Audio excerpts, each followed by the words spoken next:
Doble dagok ang kinakaharap ng isang pamilya sa Cebu City matapos matangay ang perang abuloy sana para sa namayapa nilang kaanak. Nakatutok si Alan Domingo ng GMA Regional TV.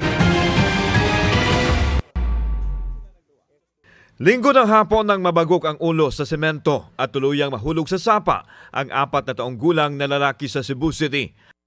Ayon sa lula, hindi nila namalayang lumabas ang bahay ni Mark Louis Paraiso. Isinugod pa si Mark sa ospital pero binawian din ng buhay. Nagtamo si Mark ng malaking biyak at butas sa ulo. Radyo akong ipangayon niya yung kunak.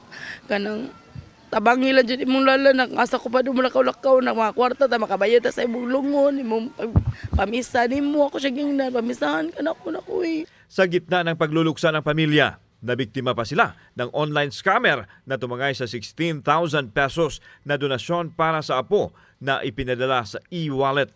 May humingi umano ng one-time password na pinalabas na requirement para makapagpadala sa kanila ng tulong pinansyal. Patuloy pang iniimbestigahan ng pulisya ang insidente. Nangayo man siya ko sa tuigan niya yung pangayo. Na-scam pa yun ang kwarta. Manila na tumaluwas na tatawang problema.